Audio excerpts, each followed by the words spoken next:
see a bride Kobo Yeda Wasi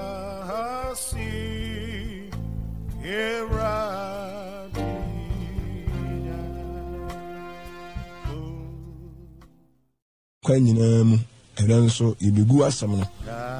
more than you to me enter and semi echi na enyem kunimdie ema etiefo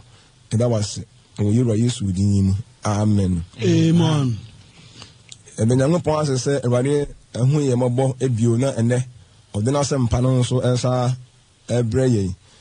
na nsan de enyina anim enema efrase a Yesu ho asem titu efa empa abo ho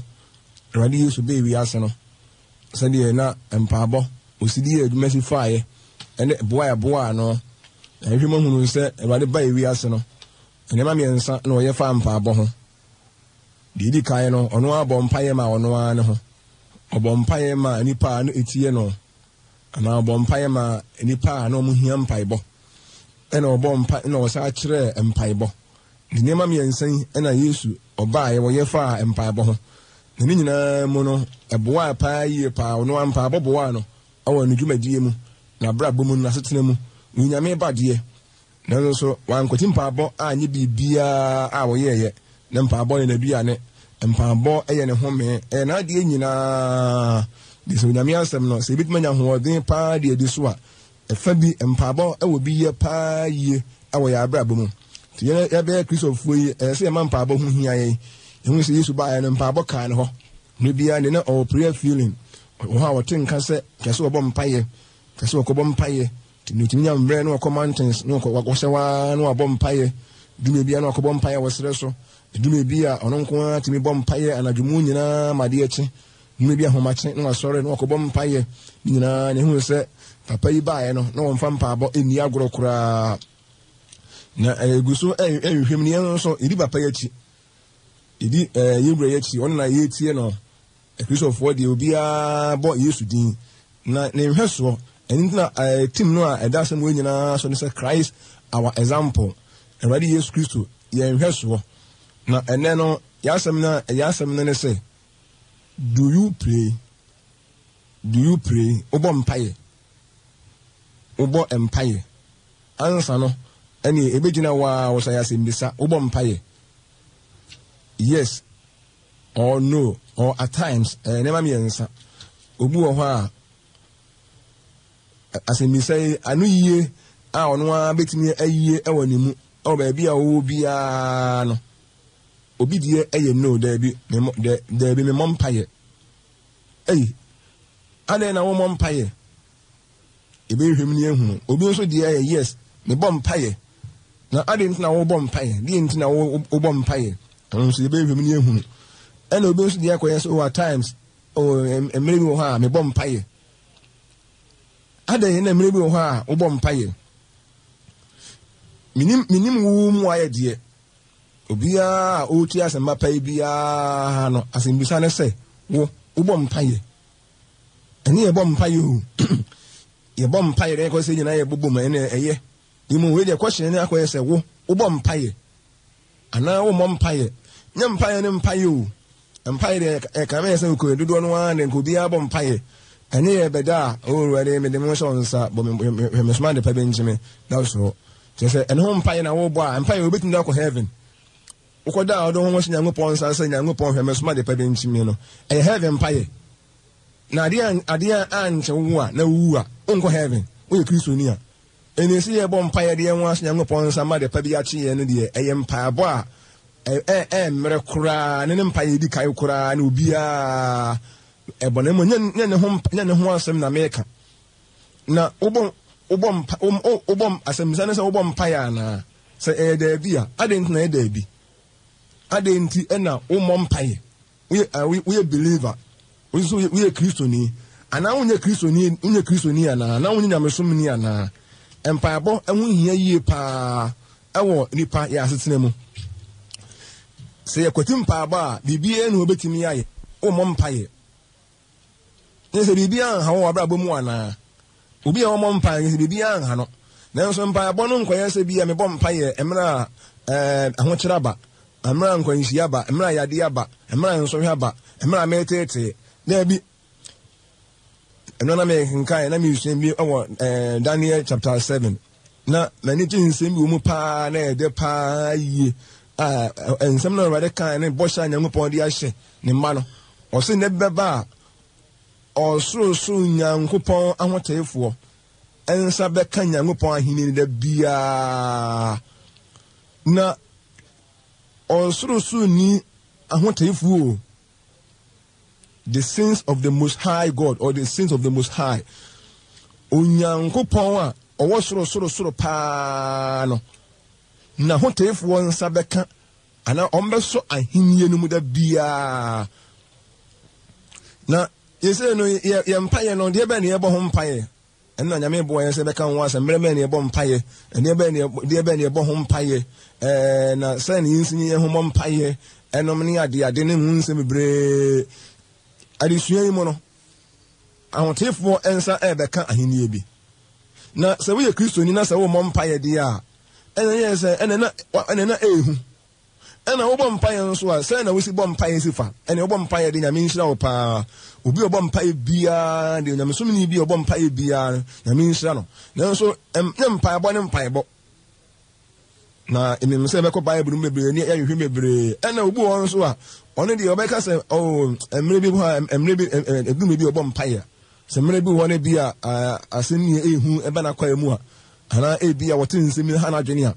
ana bi a yare bi eka no de a ne so wabo mpaye ne mo sanye yare ana interview bi na wo koro ana akwantu bi ana bi a se play bi na wo tena mu a no de ne ho hye ruade nsa ana ka na wo tena mu na ja wo su se bi a hwe a na ka na amfana ngodu ndi ne oni emre at times no wabo mpaye ne nya bere bi a emre se wabo mpaye no wabo mpaye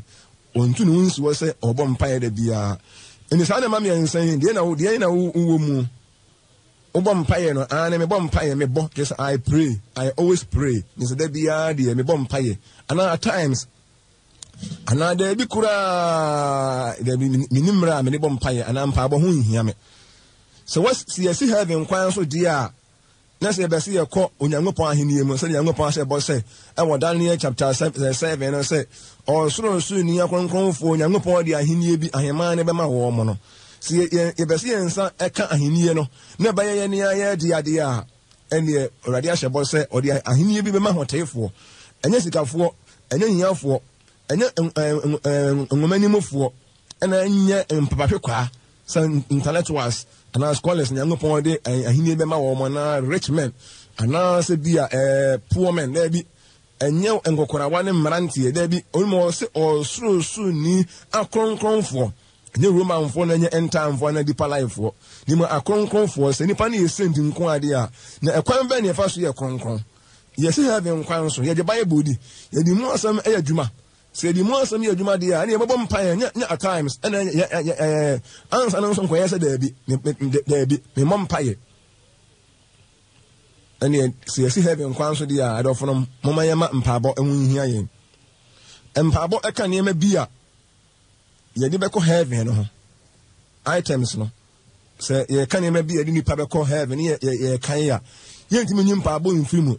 ye ntimi nyi akom ntini mfirimu ye ntimi enyi odro ahobrase ni obuo ne kasapa ene niema bi yede sa ne emfirimu eni empabo ya de bi ehun hia pa ne mo ntoma kasa brebe ne yebo mpaye na de ne yebo ho mpaye no ya ne bebre nu afi so yare ba ne yebo mpaye ti wa Christopher bebre ho no bi so oti yedie mu a bibia ha no o ade achi a wa obo mpaye wa mo mpaye na djuma koso osika o de bedidie enu nya have ya control de nya sika sam sa hia wo ana sa hia wo enya se bia wo ye de fo ana sa wo ye hia ni wo sunya ngoma ne ye se bompaye ana wo sunya ngoma di bompaye wo se have nkwa so be so sunya ngopon de a de wotie bia ne de nyangopon wo hwe wasetena no bompaye se de be ya wo bo tuba brapa se de be ya betimi adwo na sika control wo na hia control wo na empo enyini control wo be ko obi wa nyini eni nti ni nyini nti no wo mena ho asem manipa obi se wa nyini a obi so bi se o sika ndi o wa hode no a ndi o hu hia so oni ni pakas etena yiye ɛno nti na ɛsɛ wobɛsɛ ɔkɔ heaven deɛ heaven koro nyɛ sikasɛm ɛnyɛ ohia asɛm ɛnyɛ nwoma asɛm ɛna ɛnyɛ deɛ ɔnsua nwoma ɛnyɛ enyini nsɛm anaasɛ mmarante sɛm anaa mabawa asɛm daabi nneɛma mu ɛyɛ ahoteɛ na ɛde kɔ Nyankopɔn ahenni mu ɛni sɛ wɔsi heaven kwan sɛ ɔbɛsɛ ɔkɔ Nyankopɔn nkyɛn deɛ a ɛne ɔntumi nkwati mpaabɔ ntena ase nneɛma mu sikasɛm mu deɛ a obi wa ne wɔamɔ mpaeɛ kɔ ne sikasɛm kɔ so wɔsua nwoma wie wɔnyɛ adwuma a wɔyɛ book wɔ hɔ nyɛ sɛ bi obibi a Nyankopɔn obie nipa nipa hunu ɛne obibi nso a wansom Nyankopɔn wo wɔsom Nyankopɔn wo ɛne ewusua a wobɛhunu na ɛno na sɛ yɛahwɛ ne yie na sɛ ɛno de mfasoɔ bi brɛ yɛ wɔ yɛ abrabɔ mu a na afei ayɛ yɛn sɛ Nyankopɔn kura ani hɔ mewɔ nipa no ɛnyɛ mpa yɛ ne bo ano ɛnɛ Bible kankan ne ɔgye Bible di ne ma ne nya sika ne mo ɔno ankasa na dwene ɛne nyansa ne di bo ano na nso nyansa ne adwene da nipa tirim Nyankopɔn ne bɔɔyɛ ne mo so bɛhu ne saa nso ne nipa nyina yɛtumi hu ne saa na sɛ yɛhu ne saa de a na sɛ yɛbɛsɛ yɛkɔ heaven de a ɛne ɛnyɛ sikasɛm ɛnyɛ hinyasɛm ɛnyɛ nwomasɛm ɛnyɛ minibi ɛnyɛ me wahotɔ ɛnyɛ mpomuden ɛna ɛnyɛ yareɛ ɛne wo yareɛ wo ho mfa wo heaven de heaven nim yafoɔ heaven onim ahiafoɔ onim asikafoɔ heaven de onim ahoteefoɔ nko a ɛndi obi a heaven bɛgyina to mu ɛne obi a ne ho teɛ ɛne obi a wɔ sika ɛne obi a ahia no ne obi a ne ho kyerɛ no ɛne obi a wɔware ɛnyɛ deɛ wɔnware yɛ ɛnyɛ nkɔkorawa ne mmerɛwa ɛnyɛ obi a wɔ mmɔborɔ ɛnyɛ obi a ne ho adwo no na ne ho atɔ no ɛho asɛm na mɛka ɛne sɛ yɛsi heaven kwan so deɛ a na ɛwɔ sɛ yɛbɔ mpaeɛ na wɔnka Bible no a John Luke 11:1 ɛhwɛ hɔ yi na ɛbaa sɛ ɔwɔ baabi rebɔ mpaeɛ na ogyaeɛ na asuafoɔ no mu baako ka kyerɛ no sɛ Awurade kyerɛ yɛ mpaeɛbɔ sɛdeɛ Yohane nso kyerɛ n'asuafoɔ mpaeɛbɔ no sɛ yɛhu sɛ Yohane bɛɛ wiase no ɔno nso kyerɛ n'asuafoɔ mpaeɛbɔ maka sɛ Nyankopɔn nipa biara no a wɔfiri Nyankopɔn nkyɛn ba a Nyankopɔn de n'asɛm soma no no wɔba a wɔkyerɛ nipa mpaeɛbɔ wɔbɔ mpaeɛ ma nipa na ɛnɛ deɛ ɛyɛ hu no sɛ ɛnɛ obiara asɔre a wɔne yɛnkɔte asɔreɛ mete saa asɛm na ɛnam yɛmhyɛ me paa so obi ka sɛ ɔkɔtena asɔre yɛna mebusa me sɛ na asɔre teɛ no sɛ ne yɛte no ɛde sɛ obi ka sɛ yɛnkɔte hospital na yɛnkɔ bie clinic na wonni health knowledge bia na medicine no mu no wonni medical knowledge bia ɛbɛyɛ dɛ na watumi akɔte ɔkɔ bie clinic no sɛ woyɛ nipa a wowɔ ayaresa ho nimdeɛ anaa wonya ho nteteɛ na watumi ade ahwɛ nipa ko nipa ba wɔn nkyɛn a ɔbɛka na asɛm bi akyerɛ deɛ fa ne mpomuden ho na woni nimdeɛ a sɛ mekɔtɛ hospital makɔtena offense consulting room ama nipa ba me nkyɛn ama wɔn mɛka ho problem sɛ akyerɛ me masɛ wɔn yadeɛ saa na asɔre tie o asɔre nka nipa ɛba deɛ a nipa ɛbɛgye nteteɛ nipa bɛsua biribi ne yɛde abɔ bra pa ɛnyɛ sɛ bi a wɔnyɛ sika ɛnyɛ sɛ bi a wasua nwoma ɛnyɛ sɛ bi a wakenka Bible ɛndi sɛ bi a okay ɛna obetuma wɔ nipa bi a ɔmo abene wɔ nwoma sua mu intellectuals bi a ɛna ɔno ansa obi a wokɔ na obetuma kɔ register no abaya gye watum mpa obi a otuma si wasɔndae na ɛno deɛ ɛno nyɛ nkwansɛm o deɛ metu adwene nyinaa nso ne sɛ nka asɔre tie deɛ nkurɔfoɔ Nyankopɔn afrɛ wɔ mo nkurɔfoɔ bi Nyankopɔn ada ne ho adi akyerɛ wɔ mo Nyankopɔn na asɛm ama wɔ mo metuma de ti nipa ama nipa atumi akɔ Nyankopɔn ahenni mu na nipa atumi akɔ Nyankopɔn nkyɛn no saa nkurɔfoɔ ne ho kwan sɛ yɛte asɔre nkurɔfoɔ bi a health workers wɔn wɔ mpomuden ho nimdeɛ ɛna ɛsɛ sɛ wɔn te clinic ne mo nyɛ sɛ wɔnyɛ sika ɛnyɛ sɛ wɔasua nwoma ɛni nti wobɛ sɛ wokɔte yaresa wokɔbie clinic na nipa ba wo nkyɛn abɛgye yaresa wosɔre yɛ kɔmɛtena asɛm afa Bible na ma interpreti akyerɛ nipa na sɛ kum ne yɛbɛkum nipa John ɛkyerɛ n'asuafoɔ no mpaebɔ nkurɔfoɔ yi a John kyerɛ wɔn mpaebɔ yi wɔn hunu mpaebɔ wɔn aso ahwɛ hunu sɛdeɛ mpaebɔ no ɛsi teɛ wɔn hunu deɛ mpaebɔ tumi yɛ ɛwɔ wɔn ankasa wɔn abrabɔ mu ɛne ɛnɛ kyerɛ sɛ deɛ bɛ na wɔn bɛyɛ wɔnya mpaebɔ ho adanseɛ na yɛ sɛ neɛ wobɔ mpaeɛ na mu ayɛ ba wone Nyankopɔn aka sɛ Nyankopɔn tie wɔ mpaeɛ bɔ deɛ a ne nyɛ sɛ afei deɛ wɔkyerɛ wɔ no wɔyi no si nkyɛn o na ne ho nhia bio wɔnya mpaebɔ ho adanseɛ nipa no akyerɛ wɔ sɛ ɛkwan wei ɛna fa so bɔ mpaeɛ ɛberɛ wei na ɛbɔ mpaeɛ sei na yɛ ho bɔ mpaeɛ adeɛ wei na ɛbɔ ho mpaeɛ wobɔ mpaeɛ a abrabɔ wei na yɛ sɛ wogyina mu ade bɔ mpaeɛ Nyankopɔn tie wɔ nipa yɛ nya mmara kyerɛkyerɛ nipa wei nyinaa wie no nso wɔde so pɛpɛɛpɛ wakɔ Nyankopɔn anim wafa saa kwan no so akɔ Nyankopɔn anim ne Nyankopɔn tie ne mpaeɛ bɔ deɛ a ne nsa afei deɛ nipa no wɔnyɛ mpaebɔ wɔnyɛ mpaebɔ ɛho adanseɛ afei ne ɔmo hunu sɛ asuafoɔ hunu sɛ ɔmo bɔ mpaeɛ a ɛnyɛ John ɔmo bɔ mpaeɛ ama no ɛsɛ akwadaa ɔkɔ school a onim sɛ ɔmaame ɛna ɔpapa ne parents ɛna ɔkɔ school ama wɔn ni akwadaa ndum bi na tirimugye bi ɛne nneɛma bi ɛne ade ɛkɔ so wɔ n'akwan mu na sɛ onye hunu sɛ woyɛ papa a woyɛ fa wusua ngoma a wusua fa wobɔ brɛ a wobɔ fa deɛ a afei deɛ ɛnyɛ maamesɛm ne papasɛm bio ɛnyɛ meyam obi bio ɛde asuafoɔ no ɛnyɛ sɛ afei deɛ John na ɔmo kɔdi tirimugye wɔ no so bio na afei deɛ John no ankasa kyerɛ ɔmo kwan papa a ɔmo fa so a ɔmo mpaebɔ ho betumi ateɛ na mpaebɔ no ho mu ayɛ tumi aba wɔn mo aso ahwɛ hunu awie a ɛdeɛ bɛn na ɔso ɔmo yɛ ɛnso ɔmo bɔ mpaeɛ na ɔmo to asoɔ ɛne sɛ yɛn nso sɛ ehunu sɛ mpaebɔ betumi aboa yɛn na anya ho nim deɛ a ɛntena mo bi nka nkyɛn sɛ bɔ mpaeɛ nsa na wabɔ mpaeɛ wuni ho nim deɛ nso deɛ a wobɔ mpaeɛ a ɛnkɔ Onyankopɔn ani nim deɛ na ɛso Nyankopɔn wɔ sɛ nim deɛ ama ɛnie nti na ɔmo ɛyera ɛni Nyankopɔn yɛ de nim deɛ na ɛso no nyɛ sɛ bi a asɛm to wɔ no akɔ Nyankopɔn anim Nyankopɔn betie anaasɛ wɔ haw a obiara de ne ha akɔ Nyankopɔn anim Nyankopɔn betie na bi Nyankopɔn nte saa ahotefoɔ mpa abɔ Nyankopɔn tie abanefoɔ mpa abɔ Nyankopɔn akyi wadeɛ na nse ka so obi yɛ de bɔyɛ ni ɛnyɛ wudi ni a wɔti wura mu okum nipa ɛna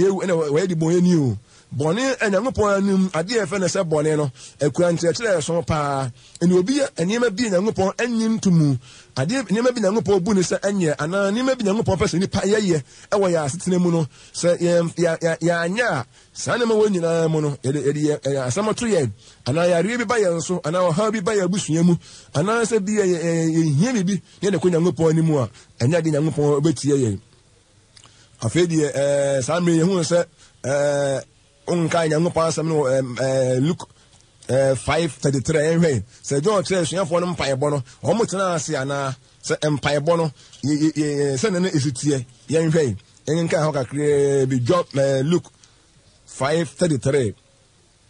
ɔse no ɔka kyerɛ no sɛ ade nti na Yohane asuafoɔ taa di mu ada no wɔbɔ mpaeɛ na Farisifoɔ nso ɛyɛ saara na wode ɛdeɛ odidie no wɔnom asɛm no no question no woyɛ sɔfoɔ a hu sɛ wonya nkurɔfoɔ papa bi a ɔmo yɛ serious a ɔmo tumi aboa wo yɛsɛ question ɔmo busa Yesu ade nti na ewura wɔsuafoɔ nda bia ɔmo ame da bia de ɔmo ame but Farisifoɔ no bɔ mpaeɛ John the Baptist asuafoɔ no so ɔmo so bɔ mpaeɛ kɔm kyena wo deɛ da bia ɛhɔ na ɛbɛyi wonim deɛ no ɛhɔ na consulting room na wɔwɔ no ɛhɔ na ewudie ni ɛɛba ɔbɛma nim deɛ bi ɛnyɛ ɛne na meka sɛ ɛhu paa yie paa ɛhɔ no ɔwɔ sɛ Yohane asuafoɔ no edi mu wada bɔ mpaeɛ mpaebɔ deɛ obiara bɔ Farisifoɔ bɔ John asuafoɔ bɔ na kɔhyɛn ne sɛ wɔn de Nyankopɔn bɛtie Farisifoɔ Yesu ba ɔkɔndɛm wɔn ɛkwan bi a wɔmfa so bɔ mpaeɛ Nyankopɔn paa mpaebɔ mu nyinaa no ɛho ade sua no yɛbɛhu no ɛbɛyi no adi but wɔn bɔ mpaeɛ o ba Yesu kɔndɛm wɔn kwan bi a wɔmfa so bɔ mpaeɛ ɛni ɛmfa wɔn sɛ mpaebɔ deɛ obiara bɛbɔ ɛntamfoɔ bɔ mpaeɛ Romanfoɔ bɔ mpaeɛ Dipalaefoɔ bɔ mpaeɛ SDAfoɔ bɔ mpaeɛ Church of Christ foɔ bɔ mpaeɛ obiara Nyamesomfoɔ obiara bɔ mpaeɛ na hwan na Nyankopɔn tie ne mpaeɛ bɔ ɛni obi ɛsom bi a wɔ mu biara ekuo bi a wɔ mu biara gyidie bi ekura wɔ biara no wode kɔ Nyankopɔn anim wɔ mpaeɛ bɔ mu a sɛ Nyankopɔn tie Nyankopɔn bɛtie wana ɛno na ɛsɛ yɛtena ase ne nhwɛmuni ehunu gyidie ɛne nimdeɛ a ekura yɛ ebi sɛ mpaebɔ no Farisifoɔ bɔ mpaeɛ John the Baptist asuafoɔ nso wɔn nso bɔ mpaeɛ ɛna nyɛ sɛ ɛne wɔn mu a nkura nkyerɛkyerɛ pan bɔ mpaeɛ wɔn mu ekura nkyerɛkyerɛ pan nso ɛbɔ mpaeɛ ɛne ɛne ebɛhwɛ mu ne ehunu bi na nti ase no yɛn nso yɛnya mpaebɔ ɛho nimɔdeɛ a na yɛn ankasa yɛsɔhwɛ ne yɛhunu sɛ deɛ yɛsi tie deɛ a mom yɛ mmɔ ho mmɔden wɔnya mpaebɔ ho nimɔdeɛ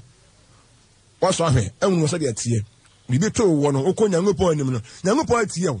Onyankopɔn tie di bɔyɛ ni mpaebɔ Nyankopɔn tie wo mpaebɔ na wɔn kyɛke wɔn ankasa wɔn abrabɔ hu sɛ wɔnte bɔne mu na yɛ sɛ mpaebɔ no wɔnya ho nimdeɛ deɛ a yɛntoa so yɛ mmɔ mpaeɛ no wɔnya ho nimdeɛ a na nyɛ sɛ bi a mpaebɔ no nyɛ sɛ yɛbɛsua gu yɛ tirim sɛ yɛhu sɛ yɛnya ho nimdeɛ deɛ a monyɛ deɛ ɛbɛboa yɛ asuafoɔ no ɛbɔ mpaeɛ no na wɔn hyɛ Nyankopɔn anim onyam papapapapapa ɛfiri sɛ na ɛyɛ Nyankopɔn asɛm a deɛ ɛtua adwene so wɔ ne sɛ asuafoɔ no taama na wɔbɔ mpaeɛ no na wɔn hyɛ Nyankopɔn anim onyam papapapapa I was saying to Miss Yango ni mu nyam awo ye ni anka se ya abrabo mu e was say ena nya no nko almost Yango ni mu nya almost Yango asema on maka se mpaebo no ye mesua mu ya adwini mu se ye ba kirewo na wasua gu adwini mu debi eye bibia ye be practice ye mpaebo nya de ye be kire nipa na wo de ato adwini mu debi o nemu eye bibia ebeka wabrabo ebeka wasetena ho na afi ye gen kan Yango asema John onka Matthew 3:15 I was say ye shetene ni nyina ma I was say ye shetene ni nyina we ought to fulfill all righteousness at the thing bia na me call Accra district temane Accra enter message ministry ho ye koye Kenya sumbe baba 3 days bi ho na ye kasa fa perfection ho na ehia na bebre no visa Christ of word no one is perfect no one obia enye pe minimum say no one can be perfect there min ti be say that there ne mama ye kasa aduru bia eye informaso Nyankopon sama say ejase ye shetin ni nyina ma eni ye be si pa ye kwan so a adetin ni bia wotimi hye ne made a wa ye pe na ye Christ of word na ema bia tini ntimi hye ne made a Christ wo twa kwan so de ba ye obesha tan ne ma na obaye pe e wona bra bo mu twa kwan na se yen so se ye mpa ye nya de bia nya fa akotena na ma so ma e ye nim kro na nyame bo e kan wasem pa ye ni nipa setena mu enso ma firi ye no ba onipa owie pa ye na obi a won fom won nsem mu ye utterances nsem bi ye firi ye no mu ba no ne se de sikasa ni se de si ye ho kasa se ye nipa owie pa ye no ne kasa itimi control ye tachere made a ye betima control ye en ye bebre nu aka no so nyame bo na ewie mpa bo ho asem a the perfection no so be out imo de sunya do so pa ye pa na e be bo bebre e ase yetimi shade ye tini bia ma eno se yetimi hu ade ye tene na ade ye tini bia so de wo ye Kristo ni di a ade ye tini bia e wodru a o be se ne ma e ho brase a e obu a e papa ya e mpa e ba ya komitini a ya dance di a ade ye tini bia no se ye ntimi ye hyemu bi mane a nhye bi mu made a na sinto wo ye ho enye perfect no esono sincere Christian and esono advanced Christian na me de me kasa perfection no na sani ye si advance na ye go so esunya bibi fa mpaabo ho ehunu sa enkofuo don atere o mo mpaebo o mo hunu mpaebo afi o mo mpaye no na je se kire se o mo ye siti o mo ya so mrema so o mo hunu se join Nyankopon nipa o mo so join fi Nyankopon chere ba enim dia kwa ntire nyina wode ama o mo nso afa o mo di so ne so o mo se join o mo hunu se join Nyankopon asem woni nche pa wa kire mo mpaebo ofi Nyankopon chere ba ni maka se mpaebo ye nsu ya mfa ngu ya adwene mu ye nsu ya mfa endinya the right person ni won kire onimdie nimdie ye nyimfiri obi a ho nimdie ye nyimfiri ba bia ho gise Onyankopon ni pa ebade asem woni nche ena obetimi ama woni nimdie obetimi do akọ heaven the message me try adwene so onkai ye genkai Luke 11:1 ho no osuye ni ebusa Yesu se won kire omo mpaebo ankasa Yesu se kire me mpaebo ni mo se kire ye mpaebo na pesami nkum nya nimdie de ni ebrenu pesami nkum nya nimdie ne ya se ono nko ana Yesu adina ko hye kokko ba bi ni wa kire no ampa Yesu betini ye sa ni emre mi so a etimi ni pa no sa ni mo hwara ohun se ni nianum nyina so nya sa ni mdie ni bia no mo nyina so timi bom pa ya eno so beboa ndi ase ya mo me mo de bebre se ni mdie no ya na ebese ye nya ni de boa hofura owura yi a obusa Yesu se on kire ye mpa eboyi se Yesu kire o mpa abo hu se beboa pa di Yesu kire ne kokko mu a obetima kire ni nuanom no so because opese ni mdie bia beboa ni pa bia no obi a nso etimi nya ase you know the yeti adwene Yesu a ne se enyam empa abo hu ni modie Yesu akora na busa no se won kire mo mpa abo wan busa no se won kire ono nko a obi a obese Yesu kire ono nko a no do mi na se Yesu a wole cha publica no me so betie because on said ono ngofo betie no abi no wo tie dia a obese wo special dia a eduru bi a edem fom so ka sie ba na me so mfo eduru bi a se e bre ho ase ni hu no se Nyankopon nche ne ye pakoro se Christ kire won nko a na won nko a unya nimdia a atama so nimdia kwa won nko a unya obere pa John no be wiase Moses no be wiase Nyankopon ni ndie kase kire wo mo no se na Moses se Nyankopon de kire obia na nka eyeyi a nka obepe ne sa pa se Nyankopon mfa ni ndie na wo no nka so onfa nkire obia na so ne de Nyankopon ne de nipa pe ene Nyankopon so pe de ni ndie na times nko an wo kura wo bre se sika woti abusuam na nko an wonya sika we na bra boa me no we na fa boa me na papa boa me na do ne nsem bebre na obia obidi a so ya hoto nko a se ewia so obia wo ampomoni hunim di a nka wana bekwa ko hu doctor nka obia nko ayaresa bia nanso nim di anipa eni enti na jana yese enti obia wonim nko an wonim di no wo bre pa ni ana doctor fo ne lawyers fo no wo bebre nu a bre no tinim di obia nya bia beboa ndi ha se ne menem se enche bia me dia se me ba na wieye enkofu ehunu se empire bo no enya de bia yesu egu yetiri mu se onka bible no onka John chapter 7:13 verse 17 o se Christ Christ se muni mu enuna na mo ya enhyira ne mo ompa bo ya de bia hia pa ye pa ade a ha dwene pa ne se obe se wo mre na wo ene wo ho odin a kire nipa ade na onipa ne hunu wi a na fo mprade se na mfa nya dwuma bio John ha ne ho wonya mmere wato ne boase a kire na fo kire mu wi na om de gu om adwene mu om mprade se bio kura na ewi ase se wo kire obi ade na onipa na ohunu na odi so na odi ye adwuma a wanka se woni je wo kire obi ade na pam ade na wo kire ne wo hunu na wa ha ho wonya mmere ma no ampa wonya mmere ma no nso aye ne ho wasua ade a no nso ahunu wo de prade se a ade ehia pa Kristo ni papa bia de se wo bom paye Kristo ni papa bia ni obetima kwatim pa abotena se onka John onka Thessalonica 5:17 wo se munyam pa aboda in samre a enche ne de ensem ne baba na wiye de ye atwa adwene nso a ne se uni prayer feeling bia de a ene hu se wonjeme nso Nyankopon na yehia balance prayer nso and then ebe boa ye nyem pa bo a ye mom pa spiritual things nko a na ye mom pa nya physical things nko a ni mo e balance